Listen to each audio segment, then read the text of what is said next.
ගෙවීමේ ක්‍රමයට මහාන වෙච්ච උන්ව මිනිස්සු ගණන් ගන්න සීන් නැත්තේ. ගෙව්වහම කෑ ගහනවා කියලා. නීති විරෝධී ඉඩමක හදලා තියෙන ජූස් බාර් එකක් පරිස්සම් කරන්න ඒකේ මුරට බුදු පිළිමයක් තියෙනවා. පහුගිය මාසයක්ම තිස්සේ try කරනවානේ ආපහු ජාතිවාදයයි ආගම්වාදයයි අවසලා මොකක් හරි නටුමක් හදාගන්න මේක ඇතුලේ. මොකද try කරනවා ආපහු ජාතිවාදය ආගම්වාදය උස්ස ගන්න. හැබැයි දැනට පේන්න තියෙන විදිහට ඔය ගෙවීමේ ක්‍රමයට මහාන වෙච්ච උන්ව මිනිස්සු ගණන් ගන්න සීන් නැත්තේ. ඒක හරියට. ගෙවීමේ ක්‍රමයට මහාන වෙලා ගෙව්වහම කෑ ගහනවා කියලා. ඒ කෑ ගහන එකට ෂීල්ඩ් එකක් හැටියට තමයි සිවුර පාවිච්චි කරන්නේ.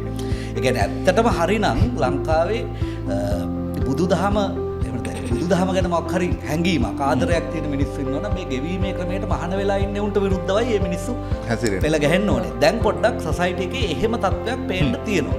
ඉතින් ඒක අනිත් පැත්ත හරවලා ආපහු අර පරණ ජරාව ටික උස්සලා අරගෙන ජාතිවාදය ආගම්වාදය මතින් බලය ගන්න කට්ටිය try කරනවා කියලා පැහැදිලිව පේනවා. ඒක රෙදි නැතුව පේනවා. කරන කට්ටියත් දැන් වෙනදට වඩා එළිය. වෙනදට එළිය මොකද ඒක දැන් ඒ තරම් පුෂ් කරන්න වෙලා තියෙනවා. ඒක තමයි. ඒක උම්ම පේනකම් ගැට්ටට එනකම් තල්ලු කරන් එන්න සිද්ධ වෙලා තියෙනවා මචං.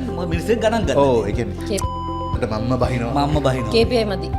ඔව් KPI මදි. ඔව්. ඒ කියන්නේ මේ කට්ටිය අnder perform බඩු එන්නේ නැහැ. මේක මටම කරන්න ඕනකෝ. මේ අපි මේ ගෙවීමේ ක්‍රමයට ඉන්නේ උන්ට ගෙව්වට වැඩ නැහැ කියලා. අයිතිකාරයම එන තත්ත්වයක් ඇවිල්ලා තියෙනවා. අනික වැඩේ කියන්නේ ඒගොල්ලන් ගාව ක්‍රියේටිවිටි නැති වෙලා මචං. අර කියන්නේ ආටිස්ලා ගාව තියෙන ක්‍රියේටිවිටි සෑහෙන අඩු වෙලා. ක්‍රියේටිවිටි නැති මෙවුන් ඉන්නේ කොහමද එතකොට? ඒ ගොඩේ ඉන්නේ මචං කිසිම ක්‍රියේටිවිටි එකක් නැති. අනික දැන් ඕකේ තියෙන්නේ මෙහෙම නේ. ඒ වෙලාවෙත් දඟලලා මේ වෙලාව ඊට පස්සේ ජූස් බාර් එක කරගෙන ගියානේ. ඉතින් ජූස් බාර් එක කරන් යන්න අවුලක් නැත්තම් බුදු පිළිමේ ඕනේ නැහනේ. ජූස් බාර් එක කරන්න එපා කිව්වම බුදු පිළිමේ ඕන වෙන්නේ ආපහු.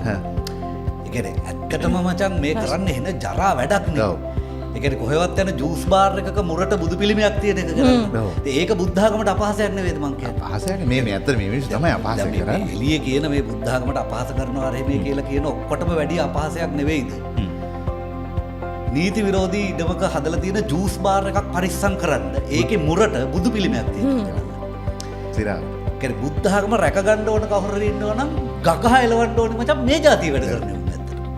දැන් ඔය හාදේ ඇවිල්ලත් එළියට ඇවිල්ලත් ස්ටේට්මන්ට් එකක් දීලා තිබුණා. හිරගෙවල් 1000ක දැම්මත් ඔව්. ඒක අනුර අපිව හිරගෙවල් 1000ක දැම්මත් අපි මේ ජූස් බාර් එක බේර ගන්නවමයි කියලා එයා කියලා තිබුණා. සිරාට? ඔව්. බාර් කියලා තිබුණා.